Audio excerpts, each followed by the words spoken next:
சங்கீதம் 127:3 அதிகாலையில் நீங்கள் எழுந்து நேரப்படி வேலையை தரித்து வருத்தத்தின் அப்பத்தை சாப்பிடுகிறதும் விருதா, அவரே தமது பிரியமானுக்கு நித்திரை அளிக்கிறார். அப்போ கர்த்தருடைய பாதுகாப்பு நமக்கு நம் பிள்ளைகளுக்கும் இருக்க வேண்டும் என்று நாம் பார்க்கிறோம். கர்த்தருடைய பாதுகாப்பு நம்ம பாதுகாத்து கொள்ளலாம். நம்மை பாதுகாக்க அநேக காவலர்கள் இருக்கலாம், அல்லது வீரர்கள் இருக்கலாம், தேசம் இருக்கலாம், அதிகாரிகள் இருக்கலாம். நாமே பாதுகாத்து கொள்ளலாம். அப்படி அல்ல தேவ ஜனமே, தெய்வம் நம்மை பாதுகாக்க வேண்டும். கடவுள் நம்மை பாதுகாக்க வேண்டும். கடவுள் நம் பிள்ளைகளை பாதுகாக்க வேண்டும். நாம் வெளியே போயிட்டு உள்ளே வருகிற வரையில் வீட்டுக்குள்ளே வர வருகிறோம். அநேக பயங்கரமான ஆபத்துகள், விபத்துக்கள், தூங்கி கொண்டிருந்தவர்களை கார்கள் ஏற்றுவதை நாம் பார்க்கிறோம், கொலை செய்யப்படுவதை பார்க்கிறோம். அநேக பிரச்சனைகள். எங்கே ரோட்டில் போயிருந்த போது கல் டயரில் பட்டு ஒரு காரின் டயரில் அந்த கல் வேகமாக அடித்து மண்டை உடைந்து விட்டது நாங்கள் பார்த்தோம். அதனால அநேக பிரச்சனைகள் மத்தியில் கர்த்தர் நம்மை பாதுகாக்கணும், நம்முடைய பிள்ளைகளை பாதுகாக்கணும். நம் வேலை ஸ்தலத்துக்கு போகும்போது, பிள்ளைகள் ஸ்கூலுக்கு போகும்போது, நாம் பிரயாணத்தில் இருக்கும்போது, வாகனம் ஓட்டும்போது, அது மாத்திரமல்ல நித்திரை போகும்போது கூட கர்த்தர் ஒரு வீட்டை அவர் காக்காவிட்டால், இதான் வேதம் சொல்லுகிறது, சத்திய வசனம் சொல்லுகிறது.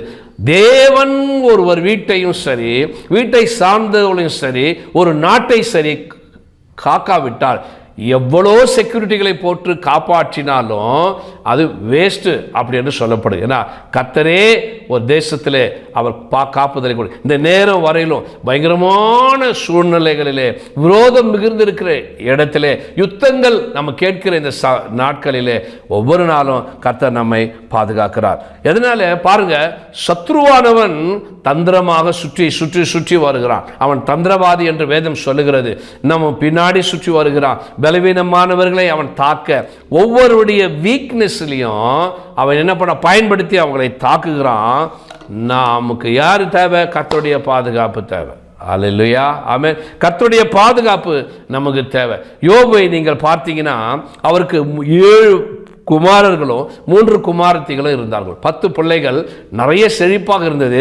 கிழக்கத்தி புத்திரர்கள் எல்லாவற்றிலும் ஒரு பெரிய மனுஷனாக, மதிக்கப்படத்தக்க மனுஷனாக அவன் இருந்தான். அப்போ கர்த்தருக்கு முன்பாக சத்துரு வந்து நிற்கும் பொழுது, சாத்தான் வந்து நிற்கும் பொழுது, என் மகன் யோபுவை பார்த்தாயா, அவன் உத்தமனும் சன்மானுக்கனுமா இருந்தான், தேவனுக்கு பயப்படுகிறவனா இருந்தான் சொல்லும் பொழுது, சும்மாவா அவன் ஆசீர்வதிக்கப்பட்டிருக்கிறான், சும்மாவா அவன் உண்மை பின்பற்றுகிறான், பயப்படுகிறான், சும்மாவா அவன் உண்மையா இருக்கிறான், நீங்க அவனை ஆசீர்வதித்து இருக்கிறீங்க, எல்லாம் செழிப்பா இருக்குது, வீடு இருக்குது, வசதி இருக்கிறது, பிள்ளைகள் இருக்கிறாங்க, அவனுக்கு ஒரு குறையும் இல்லை, அதனால உண்மை துதிக்கிறான், உண்மை ஸ்தோத்தரிக்கிறான், சந்தோஷமா நடக்கிறான், உடைய வழிகளில் நடக்கிறான். பாருங்க எப்பேற்பட்ட ஒரு பயங்கரமான தந்திரமான ஒரு வார்த்தை.